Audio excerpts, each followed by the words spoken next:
Thank you. Let's now move on to the next subject of discussion and flip the attention. The Kenya Kwanza Alliance has moved to stop the possible collapse of the bipartisan talks 5 days after the Azimio la Umoja on coalition political party withdrew from the talks 7 days, citing irreconcilable differences. The ruling coalition, a proposal, a raft of measures has taken to ensure that talks resume. In a letter addressed to the Azimio bipartisan talks, the chairperson Otiende Amolo by his co-chairperson George Murugara, the Kenya Kwanza proposes that the committee rise to selection panel, requesting them to hold the process for about 21 to 30 days. He said on the issue of suspending the talks, that is George Murugara, the preserving of the IEBC's presidential election servers, our position is that legally ordained interim measure exists to preserve the IEBC's presidential election servers until 15th of August 2025. And the Azimio issued this statement on Tuesday last week at the Bomas of Kenya. He continued to say, however, for the abundance of caution, I'm willing to co-author a letter to the IEBC reminding them of their legal obligation to preserve the presidential election servers and the data contained therein. Murugara went on to say that the Kenya Kwanza coalition will also resume the talks today at 2 p.m. with the co-chairperson of the bipartisan process here in the county of Nairobi. The statement coming from the Kenya Kwanza Alliance. And in relation to that, the former Prime Minister Raila Odinga, who as well is the leader of the Azimio party, on Friday last week in Yatta in the county of Machakos, where the senator was in attendance when he attended a function which was held by the former Vice President Stephen Kalonzo Musyoka, said if the Kenya Kwanza government does not address issues that affect the Kenyan people, then they will not rule out the option of secession. Wewe unasema naibu yako ndiye amesema ati hao watu watakuwa naangalia tu ile kazi yake kukaa pale kuangalia kama gatekeeper. Wewe uko na shangapi? Wewe huna chochote, urudi nyuma. Wewe kuja hapa mbele hapa namna hiyo, na wewe hujakanusha hiyo. Tunampatia wewe wiki moja kukanusha yale maneno haya. Usipokanusha hiyo, tutaandika kwa Umoja wa Mataifa. Tunataka. Senator Dan Manzo, why are you seeking to secede from Kenya? And is that the solution to some of the grievances that the Azimio coalition has raised? Yes, you know, with a finance bill which is a con, whereby you are taxing everybody in the country, and once you tax everybody in the country, you take development to certain sections of the country. When it comes to hiring, you only hire your shareholders of your government. You know, you end up putting the country into a very difficult corner, whereby you have a dictatorship through the rubber stamping of parliament to pass laws, which are very exploitative to the country. You know, you are left with very few options. We still believe that Kenya Kwanza stole the election. When it comes to bipartisan talks, you know, you are taken around in circles. It is very simple. You know, the data in the servers clearly shows who won the election, and that's where justice begins. Because when the servers are open, and then secondly, the cost of living. This taxation is going to make the cost of living in this country very difficult. You know, this law has not addressed the issues Kenyans are dealing with.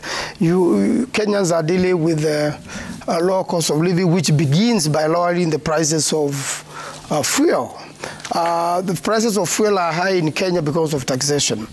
Then the other way of lowering the cost of living is reducing the cost of electricity. The cost of electricity right now is doubled. When all these monies are collected, you have no clear way on how they are going to be used. The government of Kenya up to today, other than appointing the chair of GSCC, who is a very good gentleman, he has no structures under him on how to deal with corruption in the country, which is the biggest problem. So the current government is not addressing corruption at all. And then you have situations whereby the young people, you know, the police is now being used to torment and torture very innocent people like Maina Jenga. Okay, so we have a lot of things happening, and which they are not being addressed by the government day by day. Okay. Therefore, if you cannot resolve all these issues, and the election was highly contested, and the elections in Kenya is still going to be highly contested. If you are not resolving these issues, there's nothing which stops any Kenyans from collecting signatures and writing to the United Nations. Thank you, Senator. Okay, I get your point. In the aftermath of the elections in 2017, these are similar grievances that the opposition raised at the time after the elections. And there was even a bill, this is just a verbal statement by the former Prime Minister, a bill by Peter Opondo Kaluma, the Homa Bay Town Member of Parliament, on seceding from Kenya. And they hinted at that at the time, you, the opposition then, and you are still holding the same. But you ended up doing a handshake. Why would the Kenyan people believe you that you are going to secede again? You know, secession is a process. It's not something which happens. Not talking about the process. You hinted at the same. In fact, there was a bill which was drafted by Peter Opondo Kaluma, which is on record. And you ended up doing, your coalition party leader ended up doing a handshake with the former President Uhuru Kenyatta in March 2018.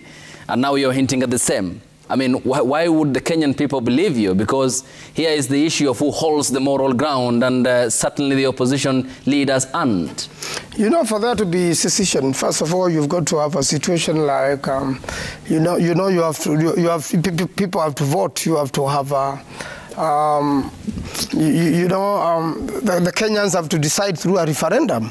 It's a very big process whereby people, if majority of Kenyans want secession, there's nothing which can stop it.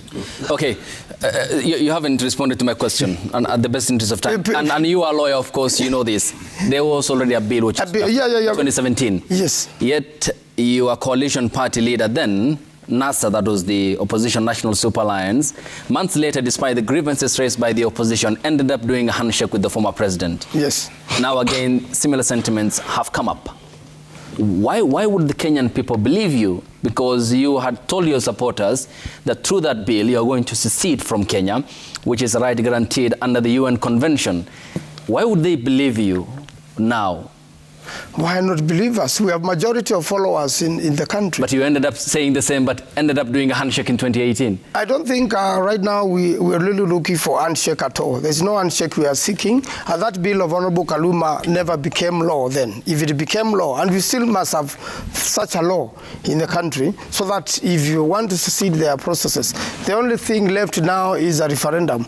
If a country wants to secede, it can go into a referendum. If majority of that country do not want to remain in that particular country, then you can still form two countries. Okay, yes. Especially this sort of taxation, okay, you need that. Okay, yes, Mohammed, I'll come to you, Honorable Ruku. Yeah.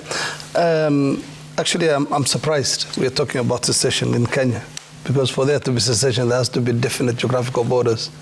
Where and which place in Kenya is actually seceding? And it beats all logic to say we're seceding. Okay, who, you and who? You know, who is actually seceding? Which part of Kenya? And how are you going to sow it with the other parts that also have the same views as you?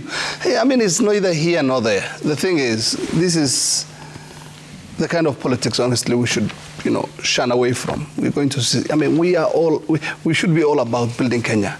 You can't tell us a few weeks ago, and I'm an ODM member when I say this, because just a few days ago you were telling us, we are going to the streets to protest against the high cost of living. Fine, and here you are threatening to secede and break the country, balkanize Kenya. I mean, how can you reconcile those two views? Are you about Kenya? Are you about Kenyans? Are you really fighting for the interest of the people and Republic of Kenya? Or are you just doing anything just to ensure that you get your way? That I don't know, and I have not been consulted on these talks. I am not aware of any of the issues that are going on behind, and I'm a member of Parliament elected on an ODM ticket. And I mean, this is just part of the confusion in our politics. And again, why do we have to bicker after every election? We have got a fantastic constitution. We have got great institutions that have proven over the years that despite state interference and commercial interference and corruption and all these things, that they can still be able to give hope and direction to the people of Kenya. Why are we unable to hold elections that are free of dispute and fracas and all this?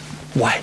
Okay, the disputes after elections automatic in some sense. Donald Trump did so in America. Just yesterday night, the Turkish opposition leader said it was one of the most unfair elections that happened in Turkey. Yes, Honorable Baruku, you had a point. I'll come to you, Honorable. Yeah, what I would say is that Kenya is one and indivisible, united country or republic.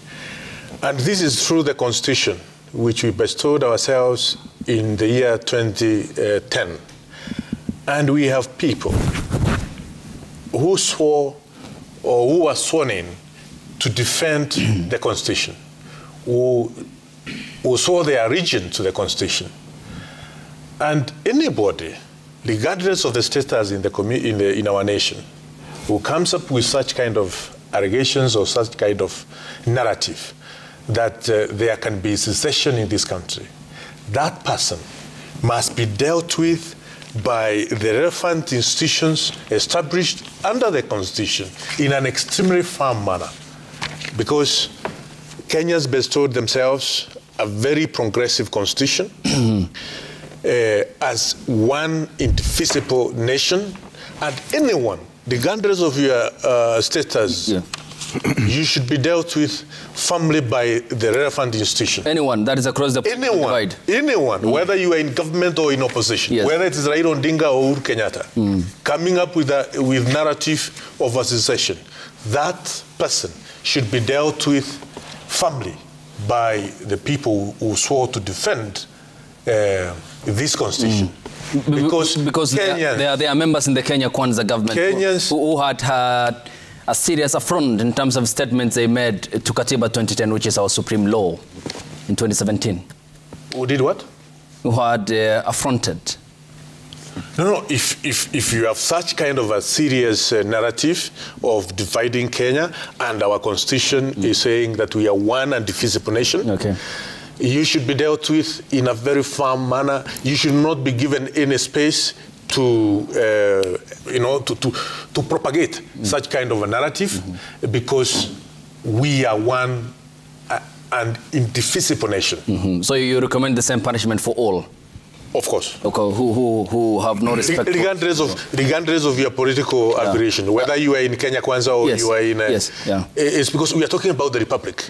We are not talking about government. The republic is supreme. We are talking about the state. We are not talking about the government. There's a difference between a state and a government. The state is governed by this constitution. And that constitution is what I cited because I was bringing to your attention what Ndindi Nyoro, the current budget chair, said in 2017 after the Supreme Court nullification of the president's re-election then on the 1st of September, where he called upon President Kenyatta, who was the head of state then, to suspend the constitution and rule with an iron fist, for he said, we are Africans and Africa is our business. So in case that comes up again, hypothetically... Suspending the constitution and secession, those are two different things. There can be serious anarchy in the country, for instance, but we don't foresee such kind of a situation in our country. It will never happen. But in case there is serious anarchy, like what is happening in our neighbors in Sudan and what has happened in other countries, then there's a situation whereby the state comes supreme, and you know what happens. I don't want to... Of course, we don't foresee. We have no prophetic skills as to what will happen in the next coming 5, 10, 11, 20 years.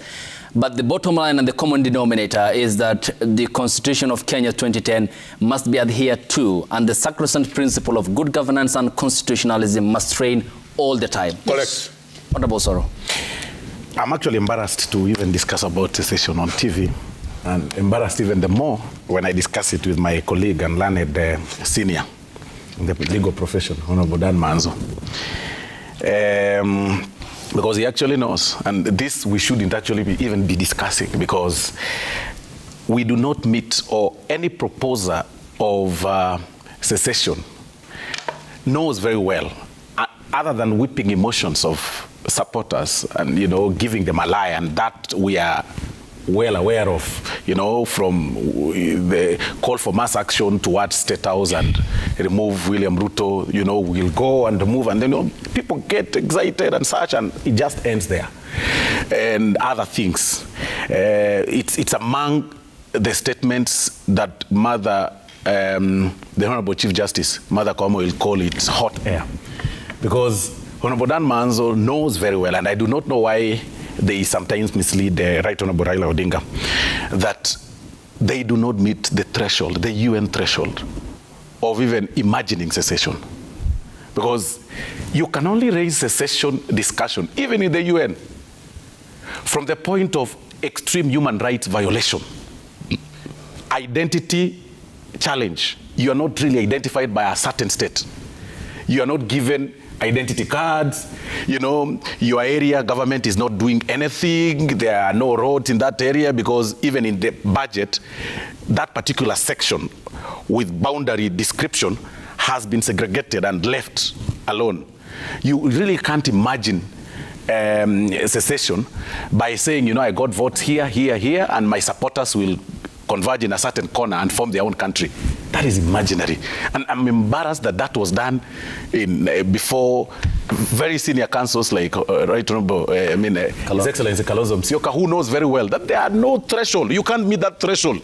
It is actually imaginary. And it is people like Dan Manzo who mislead Raila Odinga over the years. And he keeps on losing elections. Because really, how do you tell Baba to talk about secession on one hand, and on the other hand, it was, that is why I invite you, go through the UN Convention of 1951, and it's very particular. Even from the description of, in fact, it started from the description of the refugees, I think in Article 31 and 30 and 31, and then it proceeded. Because of that identity element, it is not through losing elections and whipping emotions and imagining that it happened. On one angle, you are talking about cost of living. And that is the deceit that is in our politics. Because even besides secession, I have watched your campaigns, and I saw you nodding your head when Raila Odinga, and with tremendous respect, said that the housing project is very good, and when we take over government, we'll have people deducted 1.5%, and then 1.5, they contribute 1.5%, then we build houses. But because it's being done by William Ruto, it's now a bad thing. Tomorrow, and by the way, and this I tell you, you know that, tomorrow if Raila Odinga is called to State House, and given whatever is given through handshake and such, he will come and tell you the housing levy is very good. You see, the problem we're having is that we are not genuine in our politics. It's only bad because it's said by so-and-so. If we get to a point where we reason openly, that we can tell even, that I can openly tell William Ruto that this is wrong. And I've told him in several cases, even in our meetings, I've told him, and I think Ruto knows that. We've told him, there's a day you actually told him yourself in a PG that I don't want to disclose that this direction is wrong. And he listens. We need to get to that level, that we are open-minded. You know, not just clapping hands and saying, oh, you've said secession, let's just support. I mean, really, how do we think? I don't know whether you still want to talk. Because please proceed, Senator. Yes, you know the Constitution of Kenya. Luckily, we got a very wonderful constitution. It says that the sovereign power of the Republic of Kenya belongs to the people. And that cannot be taken away from the people. If the people, what they do is to make a donation of that power to the president, make a donation of that power to parliament, make a donation of that power to judiciary. So all powers exercised in this country have to be within the constitution. There should be no power which is outside the constitution. But there's a lot of fraudulent activities taking place. I can assure you this finance bill is a fraud. Be committed to Kenyans and be presented. Yes, they are tied. They are tied together. They are all tied together. When you commit such a fraudulent act through Parliament to the people of Kenya, then it means you are left with the dissatisfied people. Many of them who feel mistreated in that particular country, who feel that power is being mishandled upon them and is being enjoyed by a few people. There is nothing under this constitution which stops the people of Kenya, who have the sovereign power, from making a decision. It is exercised through the same constitution. Of course, there has to be a referendum. If there is a lot of dissatisfaction in the country to that level, then you can end up to that particular situation. So you cannot say that it can never happen. It can happen if the people are unhappy, but they are dissatisfied. Right now. You know, you may not have a threshold right now. You may not have the threshold right now, but the threshold can be built if as many Kenyans as possible are dissatisfied. Then Osoro and his government can conform and stay in their government, and the rest, they're going to self-determination. Yes, Ruku. Senator is talking about the sovereignty of the people, which is Article 1 of our Constitution, and it is true that all sovereign power belongs to the people of Kenya, but it proceeds and says that the people will exercise the sovereign power either directly or through the democratically elected representatives. What Senator should be telling us is that he's going to write a resignation letter together with all the colleagues in Azimio or in Wiper, so that the people can exercise their sovereignty directly. But you cannot have your cake and eat it. You cannot claim to have the two, where you are talking about the people, or sovereignty of the people, and the people themselves, they delegated the sovereignty to you as a senator. They can withdraw anytime they want. What you should do, if you really respect this constitution, is to write a resignation letter to the Speaker of the Senate of the Republic of Kenya, and let the people of Makueni exercise their sovereignty directly. That is what Senator Manza should do. And any other person who claims that about Article 1 of our Constitution, you cannot do the two. That you're talking about directly, at the same time you want to be in the National Assembly or in Parliament or in the county assemblies. You have to exercise one. Briefly, just before he says, although there's something I wanted to differ with my colleague Honorable Rocco slightly on having them arrested and such. Again, the Constitution is also supreme. It allows freedom of expression. Just express yourself as long as it really does not, your right does not affect mine. You're free. We are a free country. And by the way, the Kenya Kwanza government does not want to be petty. And that is why, if you've noticed, we've really been provoked several times. You saw that the DCI headquarters, I mean, the other day, people want to get into DCI with a gate and such. But we're not petty. You will not see such malicious arrest, unnecessary arrest in this. Maina Jenga's arrest is malicious. It's not malicious. It is actually justified. And I'll justify it if you allow us to do that. Anyway, it's going to court this morning. It's going to court this morning. Order, honorable members. It's going to court. It's going to court this morning anyway. You cannot allow resurgency of Mungiki. And it's unfortunate that your coalition is using Mungiki. Okay, you can't prove narrative. That. It is true. You can substantiate that. I can, because what is the evidence attached to the statement that you have just made? The evidence is this: Maina Jenga is Mungiki, and Mungiki is Maina Jenga. Well, that's blanket condemnation. That is the truth. Hang on. And everyone knows that. Well, hold on, member. This is a national television, and you have a statement that you can't substantiate. I can substantiate. What is the fact attached to that statement? But Maina Jenga has been arrested several times and with convictions of being a sect leader. What is the link between arresting and supporting a coalition, which you said? No, because it is actually, he is on record having said that he has boys and he has a team, and you say that in Yatta, in that very meeting. Okay. That they'll use. It's still the answer to the question. Yes. And very straightforward. Yes. What is the link between his arrest and the support for the opposition, which he said? I have not talked about the arrest. I am just saying the sentiments. I have said he has a history of arrests and convictions that are linked to a Mungiki sect. No, that is what he has. There's no conviction. I've been his lawyer for many years. There's no single conviction. There's no single conviction which was not. It was removed by the High Court, and today they are going to Nakuru Court on the same matter he's talking about. Then Maina Jenga should be free if this constitution is free. Because I have grown in Central Kenya. And if we happen to come from Central, you'll not be condoning some sentiments about Mungiki. Okay, and you're not an authority in the security sector, therefore, to also talk about that. But I am privy to some facts. Okay. You are privy to some facts, but the authorities which are mandated by that very same constitution Naburuku has cited, which ought to be undertaking that matter. The courts will decide. Hang on, that is another process altogether. I believe we should move beyond the semantics to wholehearted talks between the opposition and Kenya Kwanza. What we need is credible talks that will bring benefit and move this country forward.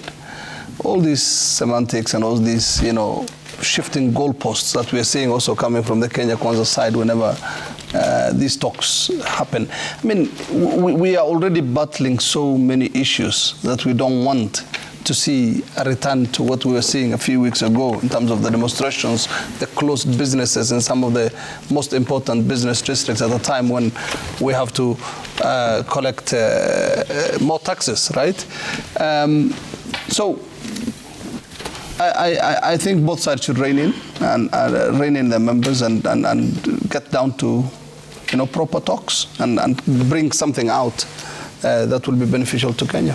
I think that's what I'll say. Okay, and the talks will be resuming today, the bipartisan talks, and the co-chairpersons of the bipartisan talks will be meeting today at 2 p.m.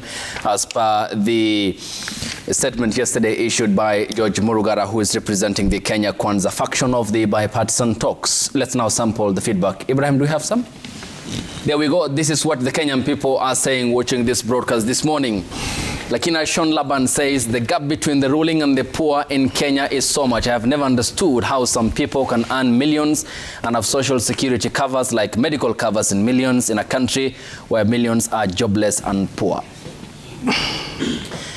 Kisio Philip says, we should all condemn attempts of secession the way we should attempts to tax Kenyans heavily and unfairly, i.e. attempts to sell hopelessness and despair to the Kenyan people. Continued unfairness and injustice to the Kenyan people, he says, will give life to claims of secession. Chalo Wood Rossi says any savings should be voluntary, but when it's made compulsory on the people having a pay slip, then it becomes a tax. Even if likes of Sylvanus Osoro is sugarcoating it, it won't make a difference. Stop forcing this issue on it is of bad taste. Bob Otieno Owino says the opposition knows very well that if the proposed finance bill of 2023 goes through, Kenyans will benefit massively by end of day. That's why they are fighting it against all the odds to fail. Caleb _Mark says, how about we implement housing levy and scrap off the entire finance bill? The amount of jobs created will create a wide tax base for the government to collect money. And just a sample of what you have sent on the hashtag Daybreak. The SMS code is 22422 at Citizen TV Kenya and at Ayub Abdikader. We are 1 minute past the hour. Many thanks, gentlemen. Your time is all appreciated. Sylvanus Osoro is the South Mugirango Member of Parliament, the Majority Whip at the National Assembly. Senator Dan Manzo represents Makueni County at the Senate. Thank you for your time. Honorable Geoffrey Ruku, MP in Mbeere North, thank you for your time and gracing us this morning. Honorable Mohamed Ado is an ODM party member representing Wajir South constituency. Your time is all appreciated. And to you too, Willis and Tim are coming up next. The Premier League ended yesterday. Leicester City, Leeds United and Southampton have been relegated from the Premier League.